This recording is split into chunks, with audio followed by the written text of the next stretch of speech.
Bom, senhoras e senhores, a gente chegou no cúmulo do calor. Eu achei que não teríamos mais esse calor dos infernos, a gente tem. Então a opção de hoje é ventilador. Então se você tá ouvindo um barulho estranho ao fundo, parabéns! Essa turbina tem nome, o nome dele é Marley. O ventilador chama Marley. Enfim, me aturem. Mas hoje a gente vai falar um pouquinho sobre um filme que saiu no cinema. Eu adoro quando sai filme de anime no cinema, porque é a única razão pra eu sair da minha casa pra ver um filme. Eu normalmente não gosto muito de assistir filme, tipo, são 2 horas sentado num lugar só. Se eu tô na minha casa, eu acho até ok, mas na sala de cinema, 2 horas sentado, sem poder, tipo assim, essa parte não me interessa muito, eu vou abrir um joguinho. Não tenho essa habilidade mais. E então, assim, falei, não sei se eu vou. Só que não tinha filme passando, tinha dois. Aí eu fiz o quê? Fui assistir um depois do outro. Enfim. E eu, pessoas, eu sou Urissa, sejam bem-vindos ao Otaku Something. Não, esse não é o vídeo sobre a menina e a garça. Esse é o vídeo sobre Demon Slayer. Pois é.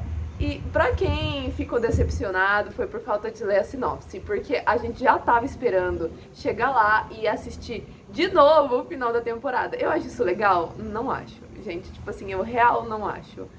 Porque simplesmente eu já vi aquela bodega, sabe? Eu preferia pagar, tipo, é que eu não paguei caro, eu paguei R$ 12 e ainda fui pra sala IMAX, porque era aquela semana de promoção do cinema, que eu não sou boba também, né? Fui ver os 2 filmes na semana de promoção. Mas, assim, eu prefiro pagar o valor e ver só o que é interessante. Tipo assim, eles vão soltar o primeiro episódio inteiro, ou os 2 primeiros episódios, e aí você vai no cinema pra ver, e depois eles vão soltar no streaming, ou tá rolando simultaneamente.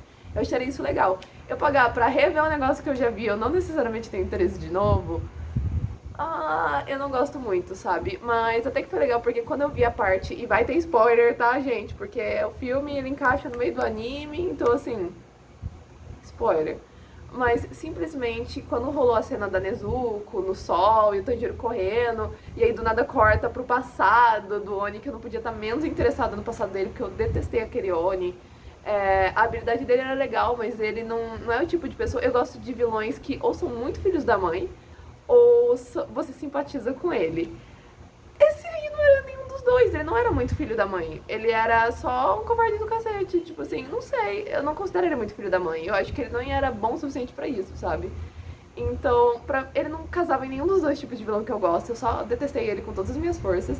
Aí começaram a contar o passado dele. E o passado dele só deixava você mais fulo com ele. Então, assim, eu sinceramente olhei aquilo e fiquei assim, eu quero rever essa parte? Não. E aí eu senti que, tipo assim, era o clímax da situação e eles estavam lá mostrando o passado do cara que ninguém pediu, entendeu? Rever, eu sabia que eu ia ter que rever isso chegando no cinema e eu fiquei tipo, que preguiça. Mas passando dessa parte, a gente teve algumas coisas interessantes. A gente viu o começo do arco dos Hashiras e eu tava muito ansiosa porque os Hashiras têm algumas personalidades interessantes, habilidades. A gente fala um pouco sobre outras inspirações, porque a gente viu o do Inozuki, que é mais a força das feras e foda-se. A gente vê o Tanjiro que ele mexe um pouco com água e fogo. Ele aprendeu água e do nada ele surge com fogo. E a gente tem o Zenitsu com raio, que seria... E é isso, e acabou. Então assim, a gente já falou um pouco sobre as inspirações no começo, mas eu acho que ver cada Hashira fazendo a sua é bem interessante. E a gente começa a ver um pouco mais da personalidade deles, do passado deles. E eu achei genuinamente que a gente ia ter um arco pra cada, um arco a cada 2, sabe? Como tava meio que sendo. Só que não, de repente um arco dos Hashiras, então a nossa chance de ver um pouco mais sobre muitos deles. E eu gostei bastante da ideia. E basicamente isso é um treino por causa da marca, porque a gente sabe que o Tanjiro ele tem uma marca e que ele tem um machucado e a marca tá em cima daquele machucado. Aí você fica assim, esse machucado tá mudando de forma? Meio que sim, meio que não. Ele deu uma piorada, mas tem essa famosa marca. E depois que alguém desperta essa marca, outras pessoas vão despertando. Então, tipo assim, ele é meio que o gatilho pra bomba. Só que aí o pessoal quer saber como chegar nesse ponto. E aí o Tanjiro não sabe explicar, porque meio que surgiu do coração dele, entendeu? Então ele não sabe explicar. E aí outros 2 Hashiras passaram por isso durante a última batalha que teve.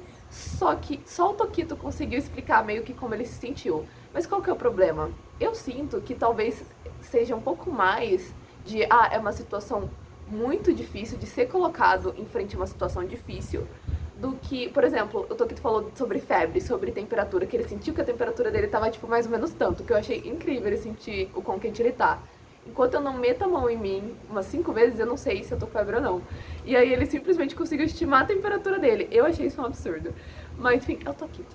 Mas ele basicamente teve a teoria sobre febre. Então, assim, a gente viu que durante a conversa dos Hashiras, basicamente eles ficaram assim, então, tipo, se eu desencadear em mim mesmo uma febre de tanto, será que dá bom? Ele falou também sobre a situação de vida ou morte, entende? Só que ele deu, tipo assim, as situações específicas que colocaram ele nessa situação de vida ou morte que desencadeou a marca.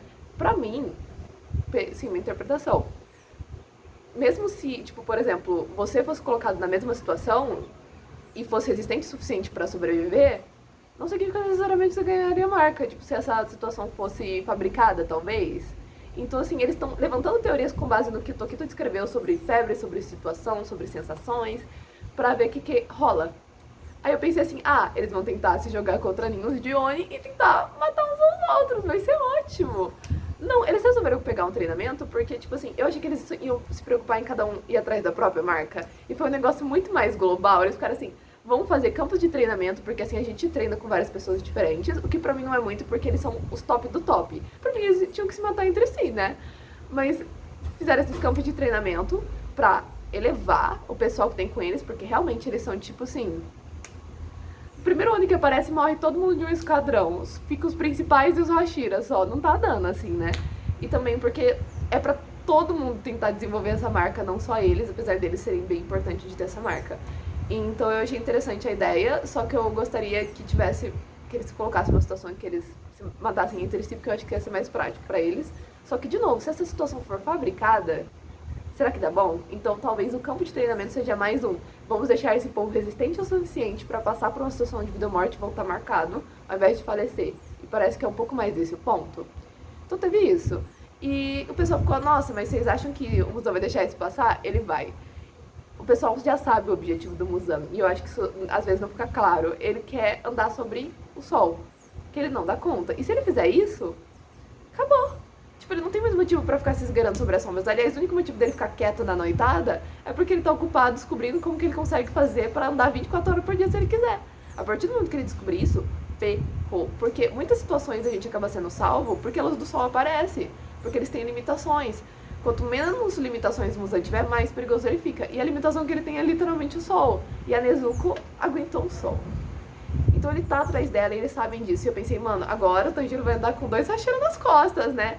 Aparentemente não, tipo, todo mundo tá ocupado atrás da marca e eles vão usar justamente o fato de que o Muzan tá mirando a Nezuko pra ficar forte, tipo assim, ele quer pegar ela, ele não quer, não importa, a gente ficar forte pra matar todo mundo. E claro que pode ser que nos próximos episódios a gente veja, por exemplo, o Tanjiro provavelmente vai treinar. Onde ele tiver vai estar um Hashira. Então, tipo, vai estar um Hashira, outros colegas treinando, o próprio Tanjiro, e a Nezuko não é fraquinha. Então a gente, tipo, ela não vai estar desprotegida. Mas eu senti que foi todo mundo meio que treinar e o Tanjiro ainda tá de cama. E ele ficou meio que pra trás com a Nezuko, que é o objetivo do Muzan. Eu fiquei, gente, tá tudo bem deixar as coisas assim? Tá tudo bem mesmo? Achei meio preocupante, mas eles estão usando a Nezuko aí de chamariz pra eles poderem ter tempo pra treinar, o que foi esperto da parte deles, sinceramente. E eu não lembrava que isso aí, eu acho que não é da parte nova, é da parte velha da temporada passada. Eu não lembro se eu citei isso quando eu fui falar dos vídeos dos membros e tal. Mas eu lembro que a Tamayo tinha sido chamada, eu tinha esquecido, eu tinha deletado já, porque a minha memória é um ovo, né? Eu tinha deletado que a Tamayo tinha sido chamada pra ficar junto com os caçadores. O que é preocupante, porque a Tamayo é um Oni. Então, ela ir até lá é uma questão de, tipo assim, se eu for poder ser útil, eu tô viva. Se não, eu morri. Se eu discordar, eu posso voltar pra casa? Mas isso significa muita coisa, porque um corvo acabou de aparecer na minha janela. Eu posso falar não? Ele sabe onde eu tô.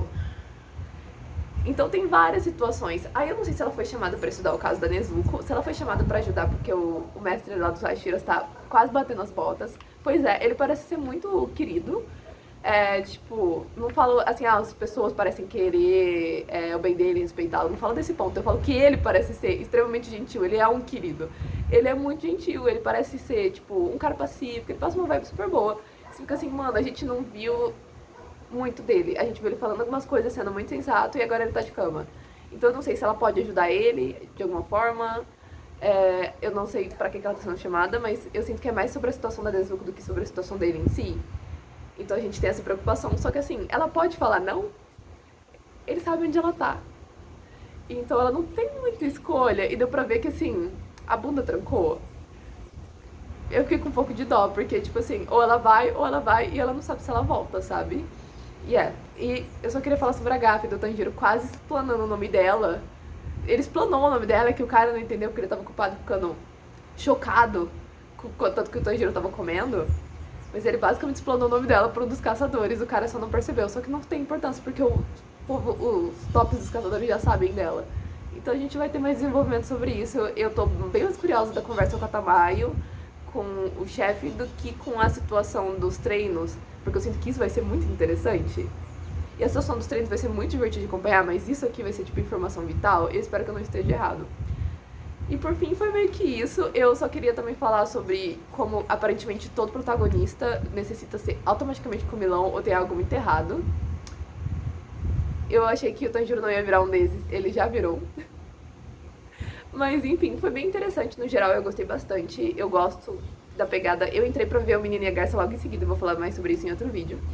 E a pegada era totalmente diferente, porque eu tava num anime muito agitado, e barulhos, explosões, e a música maravilhosa. E aí eu entrei no Menino e a Garça e o ambiente era extremamente calmo. E eu senti que, tipo assim, eu não tinha pra onde a minha energia. Mas eu achei bem legal, a animação tava maravilhosa. Eu não achei tão tedioso, tipo, eu acho que porque é cortado de 20 minutos quando é os episódios, eu senti que a cena foi muito mais demorada do que realmente foi. Quando eu tava vendo no cinema, o finalzinho da temporada passada foi agradável até. Agradável, alguém perdeu a cabeça, tinha gente correndo, alguém quase morreu, mas a gente já sabia o que ia acontecer, então foi mais tranquilo. E eu não me arrependo de ver, a segunda vez que eu vou no cinema ver um pedaço da temporada passada e o início da nova. E eu não me arrependo de fazer isso, sinceramente. Se você tem como ir assistir, eu acho que é legal, porque você mostra que tem interesse naquela obra. E é gostoso, principalmente que, tipo assim, toda vez que alguém assusta ou pega alguma referência ou algo assim, tá todo mundo na sala. Então, assim, você tá entre os seus, eu acho que é bem gostoso. Então, eu não me arrependo de ter ido ver, apesar que foi, tipo assim, mais do mesmo. E aí, o comecinho do arco dos Hashiras, foi bem, assim, uma pitoquinha do arco dos Hashiras. Mas eu tô ansiosa pra começar. A reunião deles, a interação um com o outro, eu tô muito interessada em ver como que desenvolve de Hashira pra Hashira, porque eles quase começaram a brigar, foi bem interessante, na verdade eles brigaram, né? Um levantou e saiu andando no foda-se, achei genial, então eu tô bem interessada em ver essa situação, mais do que, tipo, o que tá acontecendo com os nossos protagonistas, porque, eu sinto que tem explosões secundárias rolando que eu gostaria de saber mais sobre. Mas enfim, espero que tenham gostado, apesar desse nosso vento auxiliar. Até a próxima. Bye, bye.